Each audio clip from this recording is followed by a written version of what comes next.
ரிஷப ராசியில் பிறந்தவர்களுக்கு இன்றைக்கி எப்படி இருக்கும் அப்படின்னு பார்த்தீங்கன்னா, உங்களை பொறுத்தவரையிலையும் அற்புதமான ஒரு நாளுங்க. நினைக்கிறது சாதிக்க முடியும் உங்களால். பூர்வீகத்தில் உங்களுக்கு நல்ல தகவல் வரும். பிள்ளைகளுடைய கல்வி வளர்ச்சி, அவங்க என்ன கோர்ஸில் சேர்த்து விடணுமோ அதை சேர்த்து வர்றதுக்கு முயற்சி பண்ணுவீங்க. மற்றபடி ரேஸு, சீட்டாட்டம், லாட்ரி, ஸ்பெக்குலேஷன், ஷேர் மார்க்கெட் போன்ற இனங்களில் ஈடுபாடு உள்ளவர்களுக்கு அற்புதமான ஒரு நாள்.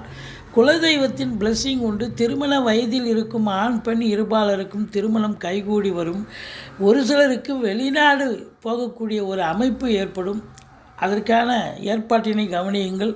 மற்றபடி தொழிலில், உத்தியோகத்தில் ஒரு ஸ்திரத்தன்மை ஏற்பட்டு தொழிலில் நல்ல ஒரு சம்பாத்தியம் கிடைக்கும். உத்தியோகத்தில் நல்ல பேர், நிர்வாகத்தில் கூடுதல் பொறுப்புகள் ஒரு சிலருக்கு வழங்கி கௌரவிப்பார்கள். மொத்தத்தில் பார்க்கும் பொழுது இந்த ரிஷப ராசியில் பிறந்த